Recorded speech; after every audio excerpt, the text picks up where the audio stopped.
The autumn wind moved like a breath through the trees of Barrow's Hollow, tugging at the last dry leaves with a whisper that felt like memory, old, bitter, unwilling to rest.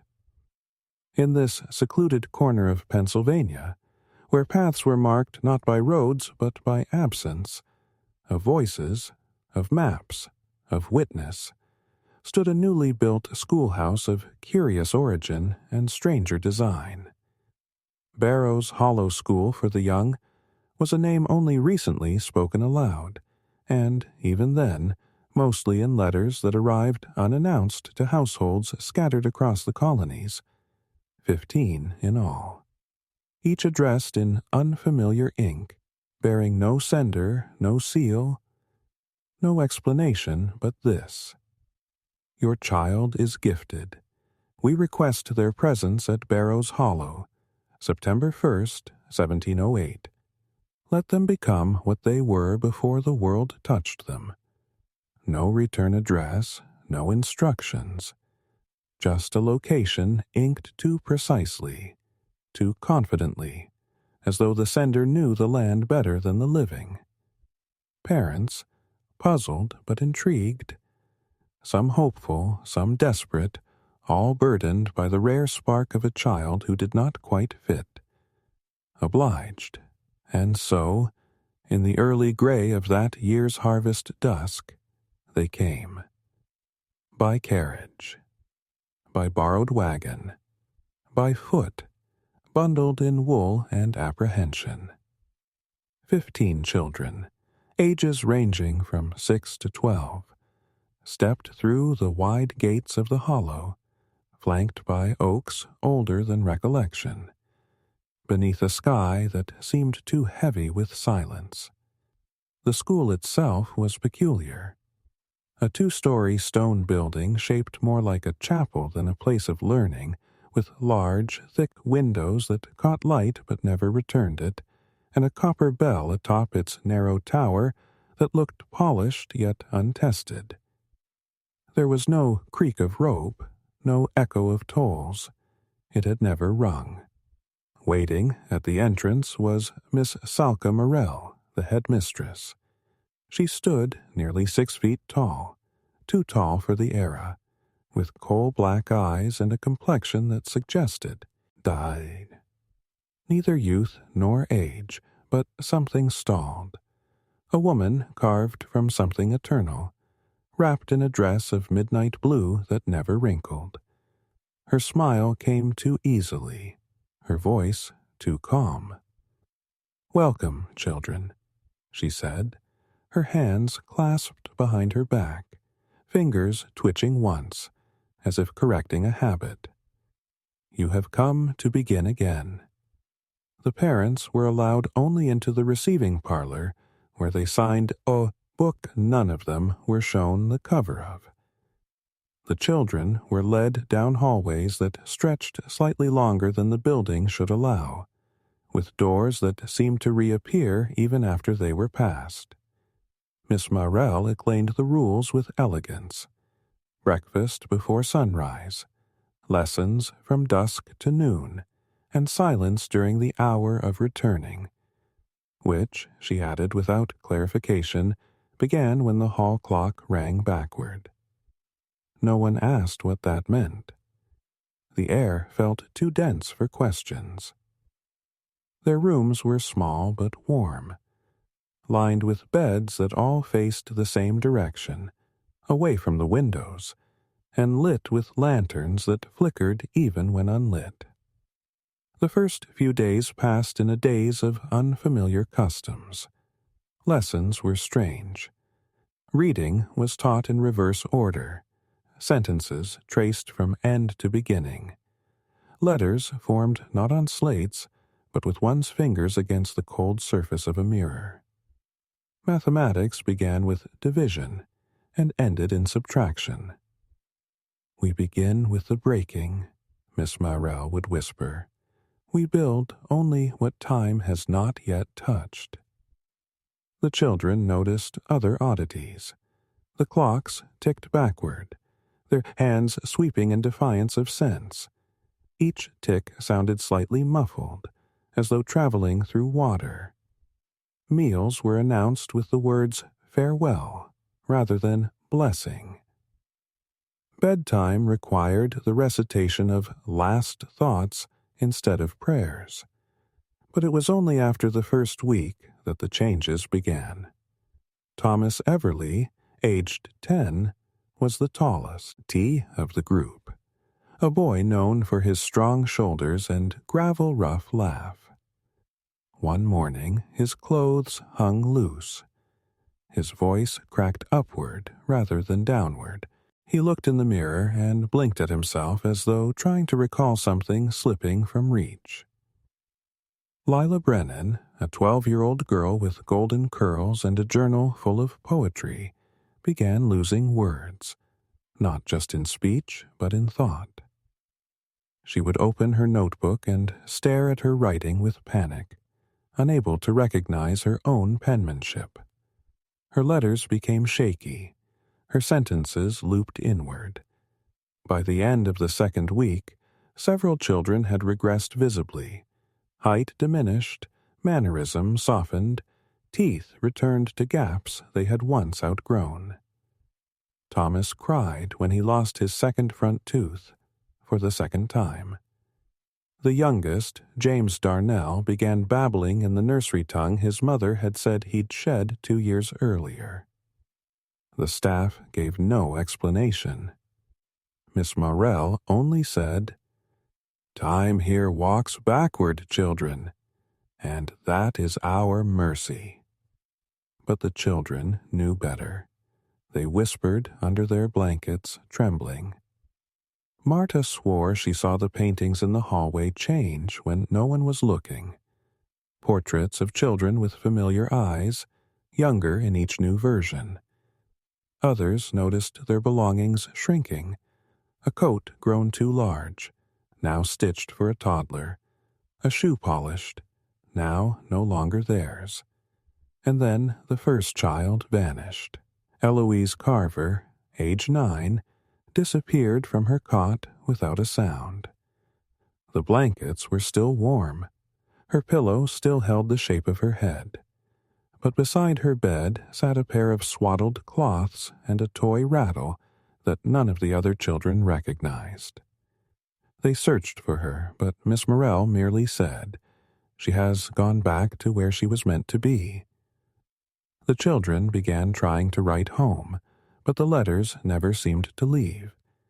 They would place them in the message box beside the dining room. But by morning they were returned. Unopened, yellowing, the ink fading, as though written years ago. When Thomas and 2 others tried to escape through the woods, they were gone 3 days. When they returned, barefoot and blank-eyed, their bodies had regressed nearly 3 years. Thomas could no longer speak in full sentences. The others had forgotten their names. No punishments were given. No questions were answered. The bell remained silent, but the air began to change. There was a scent, milk turned, iron and lavender, and a coldness in the school that crept upward from the basement, even when the hearth blazed. The children now avoided mirrors, fearing the person they saw would be someone they no longer recognized. Some began losing their memories, not just of lessons, but of family, of language, of self. Lila stopped speaking altogether, choosing instead to hum lullabies with no known origin.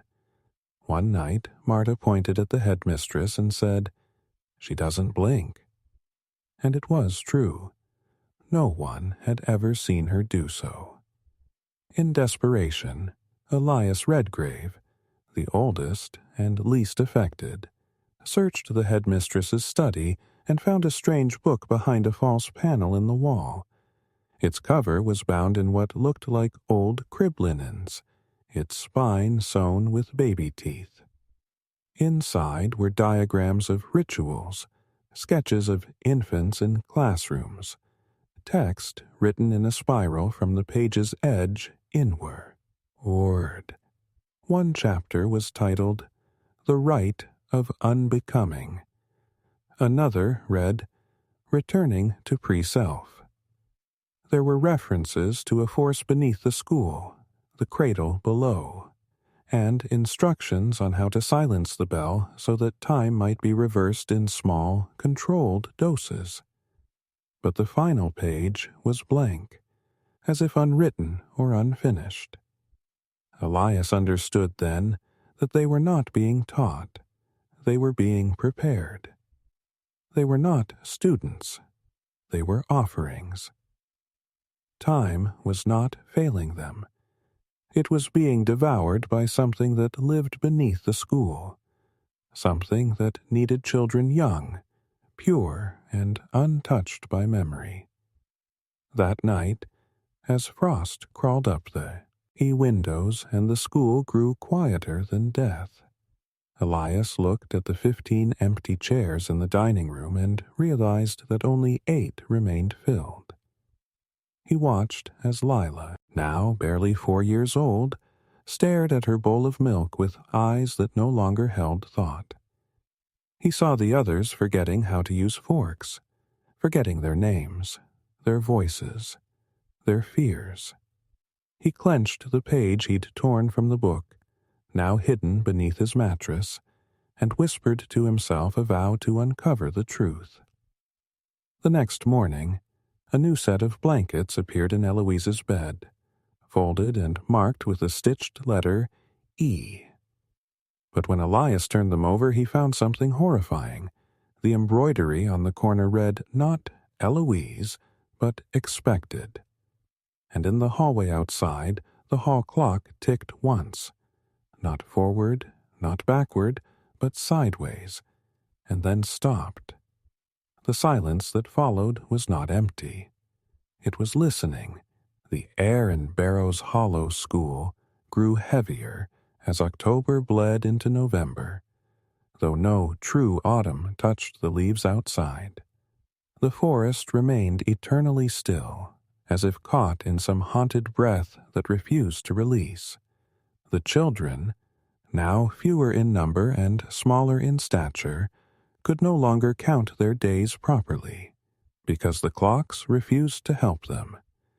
Every hour melted backward, every tick of time reversed like a trick mirror, mocking them in silence. At first, the backward flow of days had felt like an eerie oddity, something whispered about under scratchy wool blankets with childish laughter. Maybe we'll become babies again, someone joked. But the laughter faded when Thomas began wetting the bed, when Lila forgot how to write her name, when Marta shrank into a wide-eyed toddler who could barely hold a spoon. And as they faded backward, no one came to help. No teachers, except Miss Morrell, remained, and her presence grew more spectral by the hour. She glided rather than walked, her eyes glinting as if they contained stars too ancient for this earth. And her face had the stillness of a portrait, as though she had not blinked in centuries. Her words were soft, sweet even, but lacked warmth. Do not worry, little ones. You are returning to where you were always meant to be. With each meal came milk warmed just below comfort and food too mushy for teeth that hadn't yet been lost.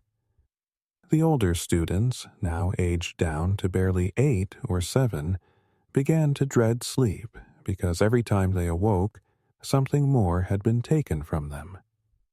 A memory, a scar, a tooth, a word, a self.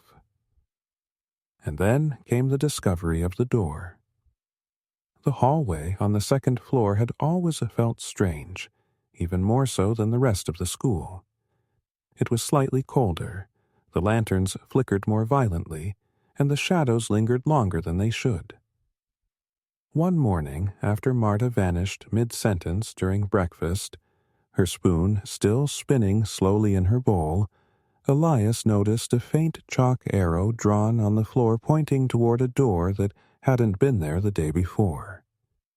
It was narrow, wooden, painted the same drab gray as the walls, but with a brass handle shaped like a crying infant's face. None of the children had ever opened it, or remembered it even existing. But now it beckoned. Inside was the silent room. The moment they stepped in, the sound seemed to collapse. No footfall, no breath, no heartbeat. The room swallowed every noise, every vibration. A dozen wooden chairs sat in a perfect circle facing outward, all unoccupied. In the center was a single rocking chair that moved on its own, back and forth, slow and mechanical like an ancient pendulum. On the far wall, a blackboard held scribbles written backward, as if a left-handed child had written with a mirror. Beneath the blackboard were portraits, aged, yellowing, but not dusty. They were labeled with names the children knew: Thomas, Leela, Marta. But the faces were infantile, newborn. Lila began to cry, but could not make a sound. The room devoured it. When they left, her eyes were older, but her body had regressed even more. That night, Elias could not sleep. He sat in the window and stared into the forest, which remained still. No wind, no animals, just an oppressive stillness that pulsed with presence. The moonlight showed shapes between the trees. They looked like swaddled bundles, too many, lining up, as if waiting their turn. He remembered the book he had stolen from Miss Morell's office, The Right of Unbecoming, and opened it again. The pages were soft and warm, like the inside of a cradle. The ink shimmered with motion. The text warned of the room beyond speech, where echoes are unborn and names are peeled away. It spoke of the cradle cycle and the return to pre-self, and something buried deep under the school known only as the vessel. Elias's hands trembled. He flipped to the back and found something new, a list of names being added in real time. As he watched, Marta's name faded to white, and a new name appeared. Expected. The next morning, the hallway outside the silent room had changed. The portraits were now blank. The blackboard was wiped clean. Miss Morell met them at breakfast with a new announcement. Today, we will begin the unlearning. The lessons took place in reverse, not subtraction, but removal. They were told to forget how to read, to recite the alphabet backward until it meant nothing, to erase images from memory. One child, Nathaniel, was asked to forget his mother's face, and when he tried to remember it later, he burst into tears, unable to recall anything beyond the color of her apron. The next day, he was gone. His clothes remained neatly folded on his bed, and beside them sat a cloth doll swaddled in a white linen bundle marked with a stitched red symbol, a spiral inside a cradle.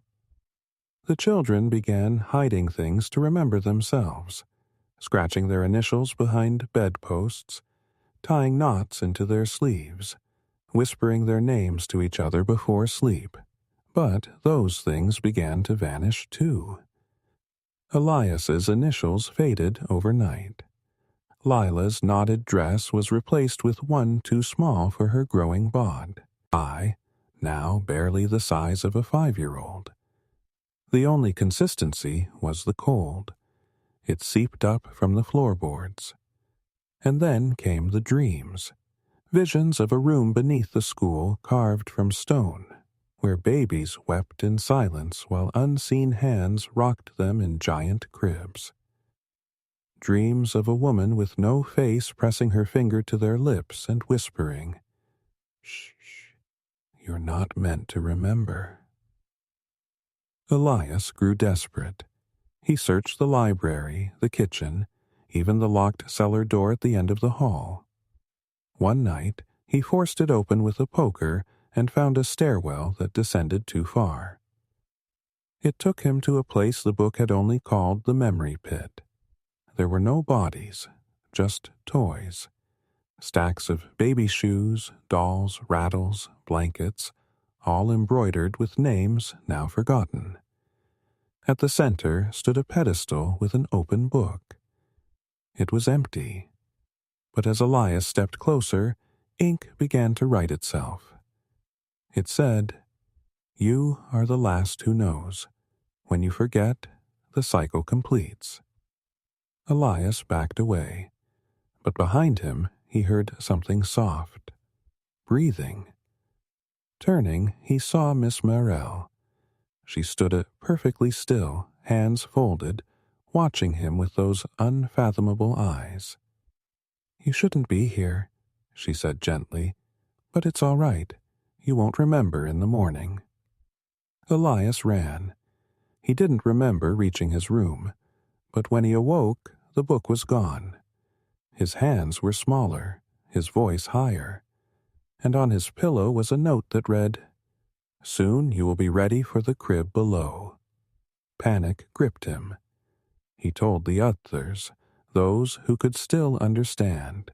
Only 3 still did. The others had regressed too far. One drooled quietly in the corner. Another had begun crawling again. Elias gathered Lila and the remaining 2, James and Ruth, and led them back to the silent room. But now it was changed. The chairs faced inward. In the center sat the book again, opened to a page none of them could read. The words shifted when looked at. The blackboard now bore one sentence, written in a child's scrawl.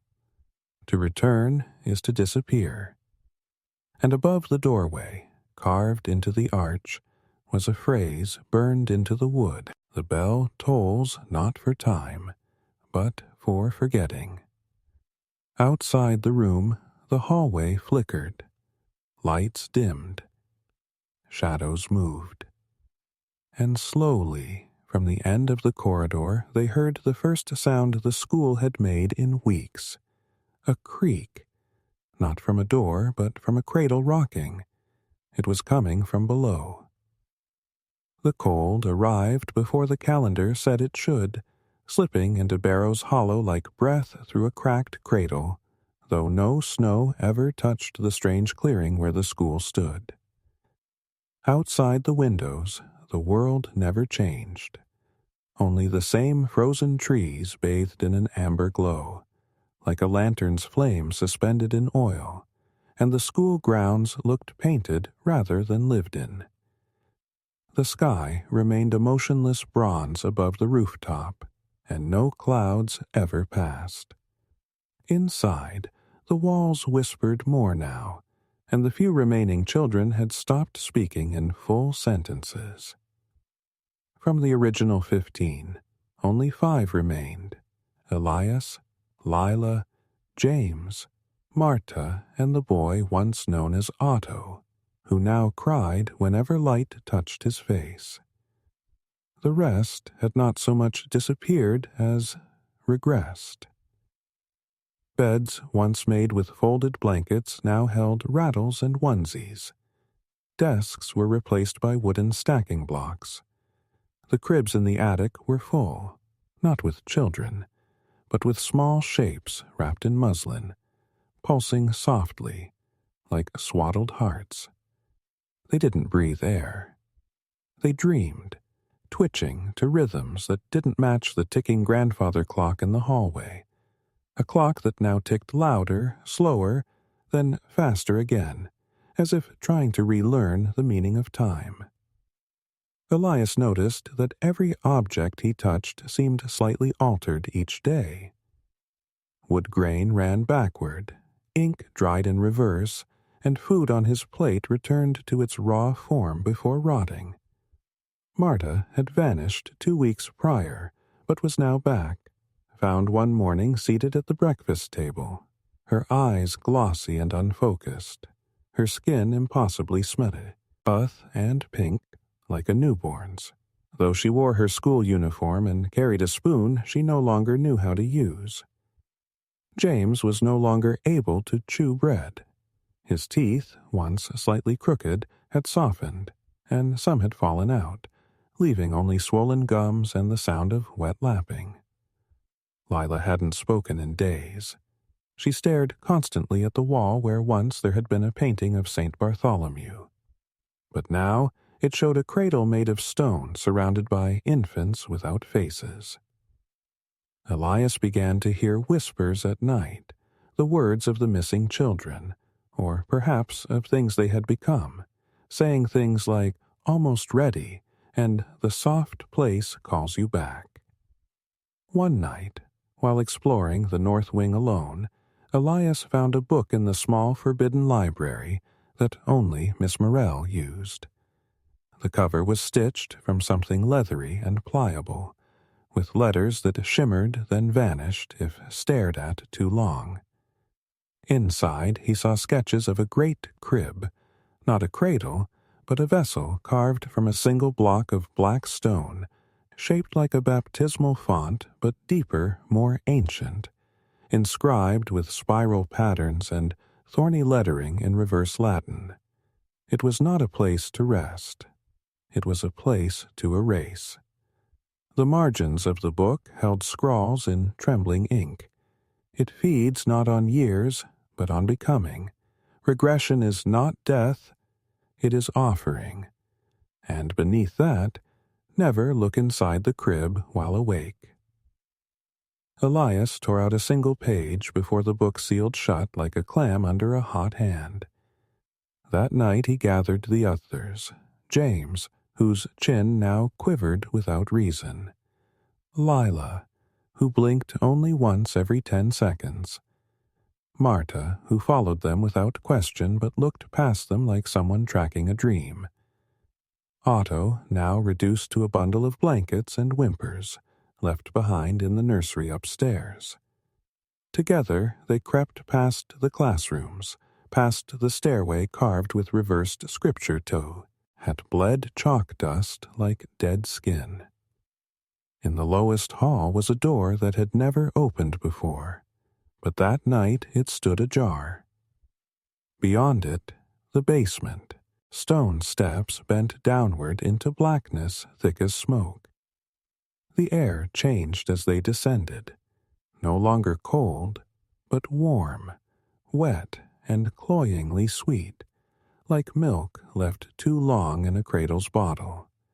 At the bottom they found packed earth, soft and uneven, a shallow grave dug and filled again, over and over, as if the ground itself had been birthing or burying. At the center of the chamber lay the crib, not a crib at all, but a structure carved from volcanic stone, cradled into the shape of a mother's arms, etched with spiral patterns like fingerprints twisted in grief. It was large enough for a grown body to lie inside, and it breathed, slowly, rhythmically, a pulsing that came from within, not sound, but pressure, felt in the ribs and back of the tongue. From inside came a noise, cooing, gentle, rhythmic, intimate, but not human. It echoed inside each of them, and for a moment Elias felt himself forgetting his name, his face, the taste of bread, the sting of cold. He stepped back. Behind them, the sound of feet, bare, quiet, wet. Miss Morrell appeared, her skin pale as moonlight on a dishwater, her eyes now pupilless, her voice softer than a lullaby. "You've come," she said, unfolding her arms. Her sleeves lengthened as she raised them, the folds stretching unnaturally like cloth soaked in time. You understand now. You are the mistake that must be undone. Her fingers bent backward, not broken but evolved into something unclean. The womb is not the beginning. The womb is the forgetting. We return you to the place before desire, before betrayal, before sin. She reached for Lila, whose mouth opened in a silent scream. But Elias remembered the page. He held it up and screamed the words written in it, not knowing how, but the syllables twisted like flame on his tongue, burning his throat. The crib shrieked, not aloud, but in their bones, and cracked down the center. A gust of wind, or time, or something older, burst from it, ripping the room into lightless fragments. The stone walls folded. The dirt peeled upward like a shutter. Elias saw Miss Morrell explode into strands of lace and bone. He saw Marta evaporate into a baby's cry. James shrank until his clothing covered nothing but air. And then nothing. The school vanished. The forest resumed its natural sound. Birds returned. Wind stirred leaves. A search party arrived 2 years later in 1710, sent by desperate families from counties long abandoned. They found only the clearing. No school, no children. Just a stone bell, half sunk in the ground, ticking backward once every hour. And nailed to the nearest tree, weathered by sun and time, were 15 birth certificates, aged to near disintegration, each marked with a blood-red stamp that simply read, "Returned."